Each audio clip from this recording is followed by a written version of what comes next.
Iyon, magandang araw sa ating lahat. Muli naman nagbabalik yung lingkod Ron De News TV. Itong balita ngayon, viral, trending at usap-usapan sa mundo ng social media. BP Sara o Vice President Sara Duterte at itong si dating Vice President Leni Robredo. May posible daw talaga itong magkatandem mga kababayan sa darating na eleksyon ngayong 2028 presidential election. Maging Vice President itong si Leni Robredo at itong si BP Inday Sara Duterte ay maging President mga kababayan. Yun ang ayon yan sa batikang abogado na si Attorney Panilo. Kilalang kilala natin itong si Attorney Panilo na taga-suporta ito ng mga Duterte, dating legal counsel ni dating Pangulong Rodrigo Roa Duterte mga kababayan At kung walang apoy, wala daw usok. Kaya imposible at confirm daw na may ibinabalak talaga. May balak itong mga congressman na ito na i-impeach itong si Vice President Sara Duterte. Ang tanong, papayag din kaya yung taong bayan na i-impeach nila itong si Vice President Sara Duterte? Hindi kaya magkakagulo na ng tuluyan mga kababayan? Ayon kaya Attorney Panilo, baka sila ang hindi tatagal sa pwesto kung talagang ipopost nila na gagawin yan kay BP Sara mga kababayan. Yun ang wag na natin itong patagalin at kailangan yung bahalang humusga. Ulitin ko, hindi natin pinipilit na maniniwala kayo sa ating mga ginagawang upload video, sa ating mga reaction video. May kanya-kanya tayong paniniwala, may kanya-kanya tayong paninindigan, may kanya-kanya tayong opinion bawat pangyayari sa ating bansa. Kaya ito na, huwag na natin itong patagalin. Sabay-sabay na natin itong panoorin.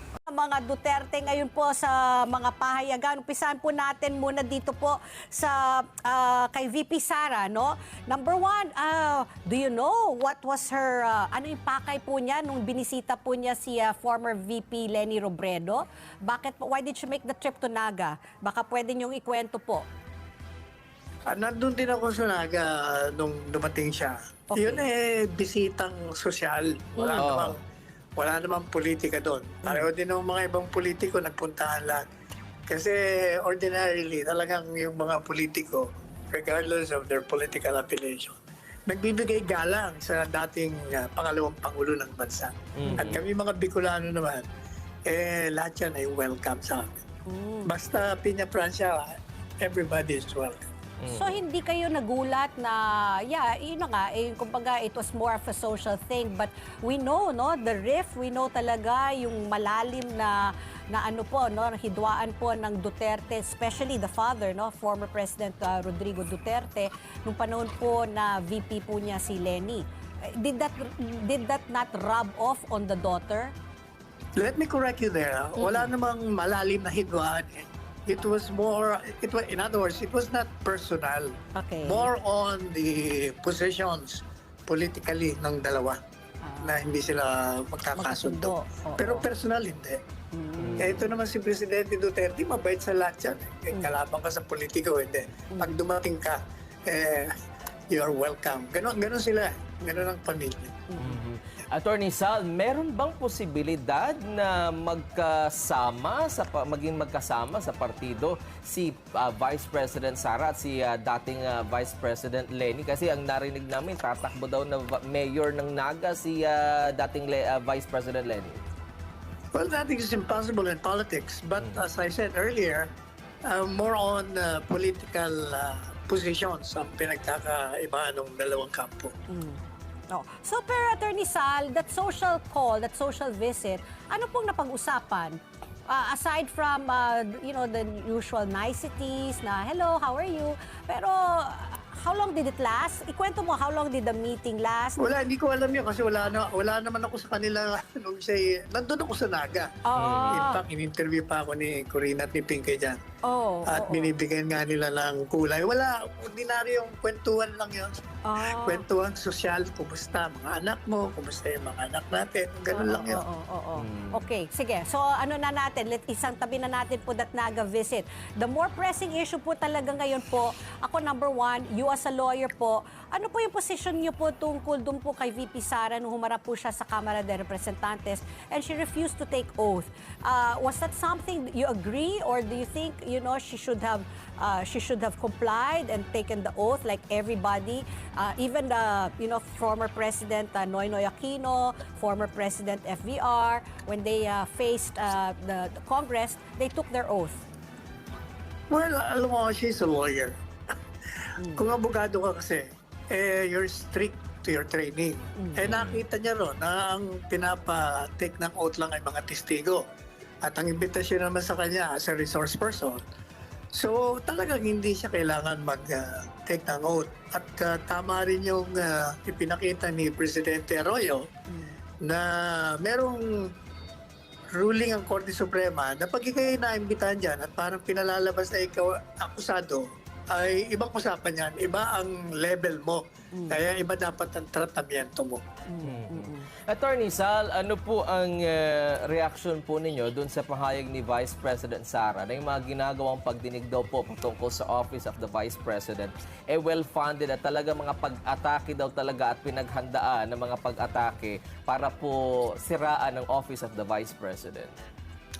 Well, as I've said in many articles I've written for the Manila Times at saka sa Daily Tribune, there is a demolition job against the Dutertes and all geared up to 2028. Because we all know that the VP is the strongest candidate and so they have to be demolished now, lalong-lalo na siya. Kaya tama naman lahat yung sinasabi niya. In fact, in my article in today's Manila Times, na title ay Counterpoint, yun ang aking topic. Ang title ko doon VP Sara hits back. At kinento ko lang doon yung aking mga opinion sa mga nangyayari. At Attorney Sal, susugang ko lang po yung sagot ninyo. Saan po kaya nanggagaling yung mga sabi kasi kung walang usok, walang apoy. Saan kaya nanggagaling yung mga isyong may nilulutuhong impeachment para po kay Vice President Sara? Because I remember former President Duterte never planned to impeach Vice President Leni during their term. Unang-una, si Presidente Duterte hindi nakikialam sa politika. Pangalawa, yung impeachment, saan ka mo nang galing o hindi sa kanila rin, pinag-usapan nila, pinagpaplanuhan nila. Meron pa rin naman mga kaibigan si BP Inday dyan sa loob ng Kongreso. Kaya nakikikwento sa kanya. Ang iba nga, pinidyo pa. So, maririnig mo talaga yung mga usapan. Totoo yun. It's part of the plan. Kailangan talagang ma-demolish siya this early. So, Attorney Sal, hindi ba kayo rin nababahala? Sabi mo nga, it's a demolition job, no? So that she won't have a fighting chance, let's say, no, in 2028, should she decide to run for president. Pero isn't this also her demeanor, her defiance, isn't this also to her detriment, no? Hindi ba kayo natatakot na mawawalan siya ng boto? She will lose votes because of this. Kasi lahat po talagang nakaantabay, no? Talagang inaabangan ng mga hearings, lalo na pag syempre dumadalo po si VP Sara. She's really hard copy, kumbaga, no? People really wait and watch what she's going to say or how she's going to act. Alam mo, 32 million plus votes that she got during the last election, intact yun. Baka matagdagan pa nga yun dahil maraming nadismaya sa kanyang katambal. Kaya hindi ba mababawasan yun, lalo nga silang humahanga sa ginagawa niya. So hindi siya natitinag at pinaglalaban niya yung kanyang karapatan.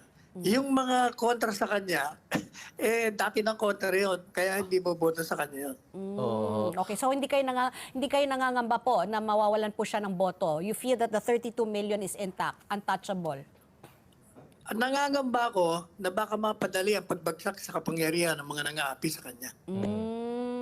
Okay. Medyo malayo pa, Attorney Sal, ano ho, yung 2028. Medyo matagal pa yun, pero yun ang pinag-uusapan. Pero let's focus on the midterm elections, senatorial elections. October is nearly coming, Attorney Sal, and the filing of candidacy is on its first week. Ano ho ang plano ni dating Pangulong Rodrigo Duterte? Tutuloy po ba sa pagtakbong senador gaya po ng unang pahayag ni VP Sara, maging si Mayor Baste at si Congressman Pulong, o ano po ba ang plano nila? And also, are you also planning to run na rin po as Senator, Attorney Sal? And there are some hearsays that Vice President Sara is planning to run as Mayor of Davao. Well, number one, yung sinasabi kong malayo pa ang 2028, hindi, napakalapit na nun. Tatatanda mo, 3 years na nakakaraan, ang bilis, nandito na tayo kagad sa midterm. Kaya nandiyan lang yan, just around the corner. Number two, ang advice ko kay Presidente Duterte, tumakbo siyang senador. Oho. Kasi if you recall, ako ang unang nagpahayag na dapat tumakbo silang mag-ama nung 2021 as President and Vice President Duterte. At sinabi ko na kaya kayo naaping ngayon because you're not in power. Kaya tumakbo kayo sa 2028. Yan, yung mga kumukontra sa inyo, sigurado magbabalikan niya bago pa maghalalan. Oho. Kasi alam nila mananalo kayo. Napakalakas niyo talaga. Maganda ang record niyo. Talagang mahal kayo ng bayan. Kaya sabi ko, tumakbo ka ng senador kasi yan ang magiging barometro mo. Kung dapat ka, kapag tumakbo kang senador, iba yung senador ka, hindi ka maapi masyado dahil may posisyon ka eh. Pangalawa, yun ang magiging barometro mo. Kung ikaw ay mag-top 3, ibig sabihin, ituloy mo yan sa 2028 ang Vice President, malakas ka pa rin. Oo. Pero kung mga number 7 ka, 8, 9, 10, huwag ka nang tumakbo. Ibig sabihin, humina ka. Aha. Number 3, yung tanong mo naman, if I'm running, Aha. well, I am running definitely away from it. Malayo. Away from, oo, tama. Oo, masikip yata. Masikip, Maraming nga bumabalik, no? Ayan, Alam mo, pag Attorney- midterm elections, ang history, and totoo naman kasi pag midterm, ang presidente nandyan. So lahat na LGUs will support the administration candidate. Correct. Kasi pag hindi, nako, lagot sila. Yan ang regla dyan. Maliban pa sa yung mga bumabalik at mga incumbent, may mga political base na yun. Kaya siguradong mananalo. Kaya nga ang advice ko kay Presidente Duterte, yung PDP ka ko, huwag kayong magpatakbo dyan ng mahihina o may mga questionable karakter. Ang patakbuhin mo lang dyan, ikaw, si Bongo, at si De La Rosa. Otherwise, talagang magiging etyo-derecho rin kayo kaya ng Partido Liberal. Oo. Mabuti naman at nagkaroon sila ng convention Oo. at 3 na lang patatakbuhin. Oo, Kaya lang, mukhang hindi pa siya nakaka-decide kung tatakbo siya hindi. Hindi siya kasama doon sa 3. How about VP Sara? Hindi, for midterm, Ay, hindi siya definitely hindi tatakbo. Hindi Oo, Sara kasi lang may mga senador. sinasabi Oo. sila eh. Oo. So Attorney Sal, marami rin po nagtatanong kung kamusta po yung kalagayan po, yung kalusugan po ni former President Duterte. Talagang may nabasa po ako, sinasabi lang po ni VP Sara, ipaabot na lang sa kanyang ama na wag daw siyang alalahanin, kayang-kaya daw niya yung kanyang mga hinaharap. So I am assuming hindi sila nag-uusap na mag-ama, hindi rin sila nagkikita. So what is the current health state of the former president? Number 1, malakas si Presidente Duterte, lalo na kung may beautiful girls around him. Nako, ayan na nga. Mamaya pag-uusapan natin yung beautiful girls na yan. Okay, sige, go ahead. Okay. Yun ang kanyang vitamins. Aga. Pero ang sakit lang naman niya, kung meron mang sakit, sakit ng mga edad niya. Natural lamang yun. Katandaan. Pangalawa, hindi totoo rin na hindi maganda ang relasyon ng dalawa. Habang hindi sila madalas makita, but on many special occasions, palagi sila magkakasama. Oo. Susundugin ko na yan kasi binanggit mo nga, beautiful girls, ang vitamin ni former President Duterte. Yan rin po ang sinabi po ng mga whistleblower po ng KOJC, yung mga dati mga pastoral. Sabi nila, nag-aalay nga daw po dati si Apollo Kibuloy na mga babae, minsan menor de edad, kay former President Duterte. What do you make of that statement? Yun naman nonsense yun. How can a spiritual person, a religious person na tinitingala ng milyong-milyong mga followers, magagawa yan? Definitely hindi magagawa yan. Besides, hindi kailangan bigyan si Presidente Duterte ang dami nga in love sa kanya mga girls eh. Wow. Sana all. Saka yung alam mo yung yung sinasabi kong vitamin, yung beautiful girls. Alam na alam ni Wes yan. Tanungin mo yan. Alam niya yan sa sarili niya. Attorney Sal, maiba na ho ako ng topic, baka madamay ako. Bakit bigla mong iniba ang topic, Wes? Ayaw mo sabihin ang personal experience mo. Wala po, Attorney Sal. Eto muna, ipatatawag daw po ng Quadcom si dating Pangulong Duterte. Muli daw pong iimbitahan si dating Pangulong Duterte dahil po doon sa huling pagdinig, binunyag po ni dating Iloilo Mayor Mabilog na si Pangulong Duterte daw po, tinuro siya ng major drug protector. Hindi naman daw po ito totoo. Ano po ang reaksyon ninyo dito? At pangalawa po, Attorney Sal, yung pong mga nasa committee hearings sa ito ng mga kongresista, mga dating kaalyado rin po at mga dating nakaupo sa gobyerno ni dating Pangulong Duterte. Well, number one, yung sinasabi ni Mabilog, ang reason daw kung bakit siya sinama sa drug list ay hindi niya raw kasi sinuportahan si Presidente Duterte. Alam mo, that's a lot of nonsense. You know why? All the governors, the mayors, barangay captains, except only, with the exception of Governor Angel Amante of Agusan del Norte. Lahat sila hindi nila sinuportahan si Presidente Duterte. Following his logic, dapat lahat yung kinasuhan niya at sinama siya sa drug list. Kaya malabo yun. Kaya sabi ko, kung merong ebidensya ang gobyerno at hindi siya napapailan, ay pailan na. At hayaan mo yung hukuman na maghusga sa kanya. Kasi tumakas siya, hindi siguro siya napailan. Ngayon bumalik na siya, edi pailan niya na. Number two, doon naman sa tanong mo kung atin si Presidente Duterte, nagkausap kami, a few days ago lang. At tinanong ko siya doon. Sabi niya, sa totoo lang, gusto ko na nga umattend. Gusto ko na nga umattend para i-educate yung mga nandun sa mga ginagawa nilang mali. But sabi niya, hindi ako pupunta ron. Bakit?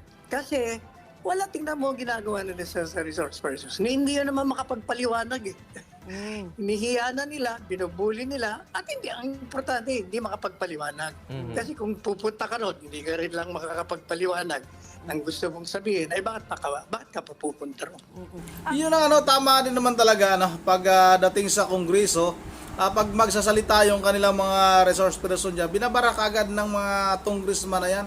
Isa na dyan, itong si Paduano, nakikita ko lang dyan, itong si Abante, si Kimbo, yung may may mga signature bag at millionary laws. Yung iba-iba pa dyan, yung iba basta mga sakop ni Tambayan, mga balingbing ng mga congressman yan. Isa pang nakaka-asar dyan, itong si Congressman Abante talaga. Talagang sarap lagyan yung dila niya mga kababayan, yung dila niyang inilabas. Sarap lagyan ng hikaw. Yung hikaw na mahaba, tapos pag binalik mo sa loob yung dila mo, babara yung hikaw dito. Nakaganon ka na lagi. Nakakabuisit rin talaga itong mga na ito. Yun ang itong si dating Presidenta Duterte.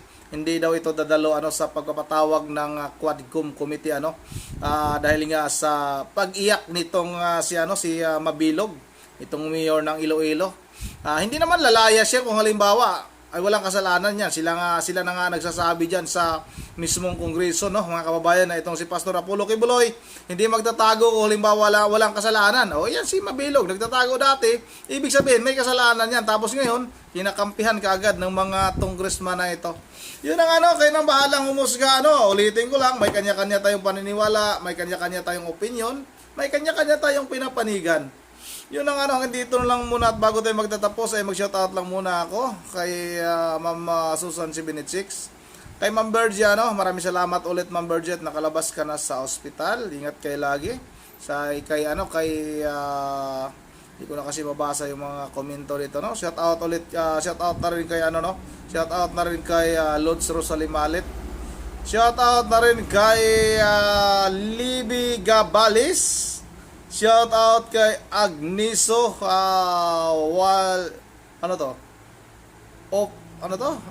Agniso wife?